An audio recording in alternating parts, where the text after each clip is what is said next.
Bonjour, Prince Epinguet, vous êtes le porte-parole de la coalition d'opposition Lamouka, dirigée par Martin Fayulu, président du parti ADD Congo, Action pour la démocratie et le développement au Congo, et puis l'un des porte-parole et cofondateurs également de la coalition Article 64. Merci d'avoir accepté mon invitation dans ce podcast Sans filtre. Merci de l'invitation, madame. Alors, la C64 donne rendez-vous aux Congolais le 15 août pour marquer donc une opposition massive à la loi référendaire qui pourrait ouvrir la voie à un troisième mandat pour Félix Tshisekedi. Que préparez-vous concrètement? Nous sommes en pleine mobilisation populaire. D'abord, au niveau du Congo profond, à Kinshasa comme dans toutes les provinces, nous sensibilisons et mobilisons le peuple. Au niveau de la coalition Lamouka, au niveau de l'ADD Congo et au niveau de la C64, la mobilisation est tout azimut. Au niveau de la diaspora, je me trouve maintenant à Bruxelles où je suis en train de sensibiliser, mobiliser principalement la diaspora congolaise en Europe et également la communauté internationale. Le Congo est au bord du précipice. La loi Ngondankoy, si le référendum est une loi qui viole notre constitution. Et donc, nous ne pouvons pas accepter ou tolérer que cette loi soit appliquée. Nous mobilisons parce que le peuple ne veut pas de cette loi.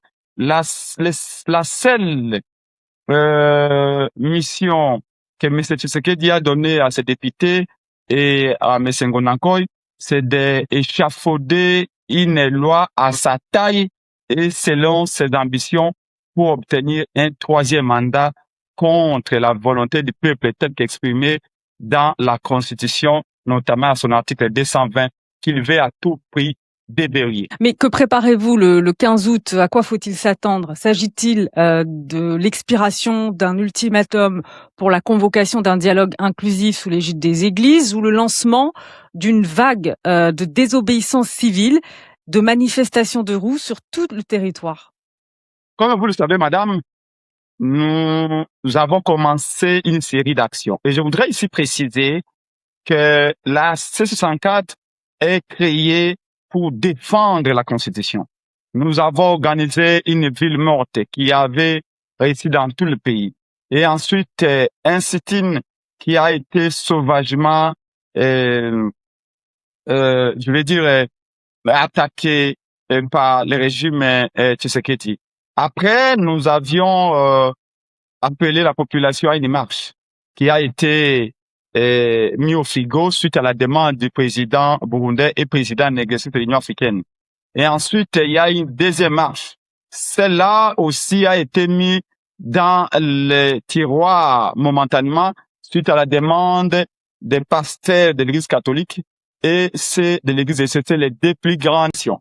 Mais nous avons refusé de céder à cette provocation-là. Nous avons maintenu la date du 15 août. En toute responsabilité, nous attendons que le 15 arrive. Nous allons nous réunir au sein de la C64.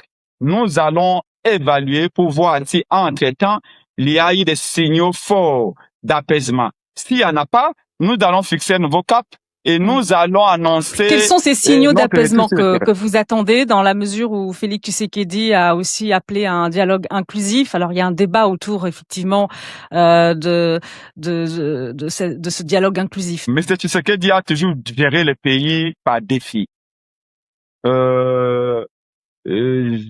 Personnellement, je ne crois pas trop à son appel au dialogue. D'autant plus que depuis que l'appel a été lancé, on a l'impression que nous devons suivre cette humeur, nous devons nous plier à sa volonté.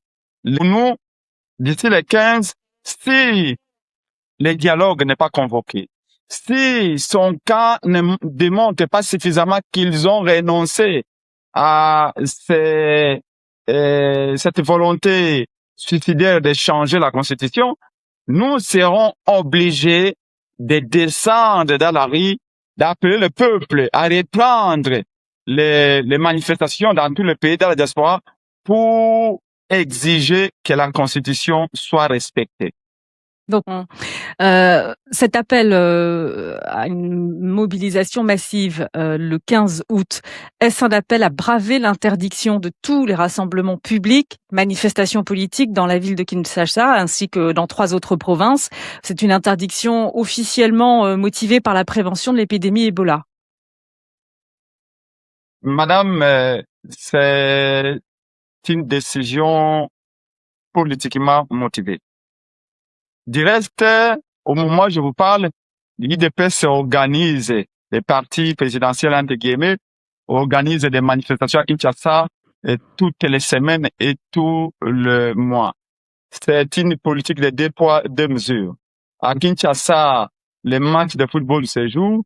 À Kinshasa, nous sommes pendant le moment des vacances. Il y a des festivités partout. Les églises sont bondées. Du reste, c'est les médecins qui doivent donner un avis par rapport à l'expansion de la maladie à virus Ebola. Jusque-là, les médecins nous ont dit qu'à Kinshasa, il n'y a aucun cas de virus Ebola. Vous voyez, M. Tshisekedi s'est promené partout à travers le pays et on oblige les enseignants, les fonctionnaires de l'État d'aller l'accueillir dans les aéroports. Il n'y a pas Ebola. Seulement quand l'opposition veut marcher, tout à coup, on invente ce type de prétexte. Nous ne céderons pas à ces chantages-là et aux intimidations. La Constitution donne le droit de la défendre et nous allons nous en tenir. Mais face aux interdictions de manifester, au risque aussi de répression, ne prenez-vous pas le risque d'exposer les populations? Nous posons. Ceux qui veulent faire un coup d'État, ceux qui veulent appeler au soulèvement, ceux qui veulent une rébellion ne peuvent pas reporter les manifestations successivement à 2 reprises.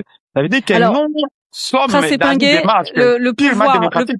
Le pouvoir vous accuse d'accentuer la pression politique à Kinshasa au moment où la République démocratique du Congo fait face au M23, à l'Alliance du fleuve Congo, l'AFC, de Corneille Nangaa, et à des menaces de balkanisation, de partition, récemment relayées dans un rapport de l'ONU. On entend même dans les rangs de la majorité des soupçons de complicité entre votre coalition et ces mouvements armés. Que répondez-vous à ceux qui estiment que votre démarche affaiblit de facto l'État en plein conflit actuellement? Oui, madame, il y a une rébellion qu'au sein de la MOUCA, au sein de la DD Congo et au sein de la C104, nous condamnons. Parce que nous sommes foncièrement patriotes et démocrates. La Constitution ne reconnaît pas la rébellion. Donc, toute rébellion, d'où qu'elle vienne, nous la condamnons et nous la combattons. J'ai été dans la rue plusieurs fois pour soutenir l'armée, soutenir et condamner la rébellion et condamner le génocide congolais. Mais ce que dit à cette matière n'a pas de leçons à nous donner. Tant avec ces mêmes rebelles, il a coopéré longtemps. Tant avec les mêmes rebelles, ils ont flirté. Voyez-vous? Donc, nous n'avons pas de leçons de patriotisme à recevoir de M. Tshisekedi.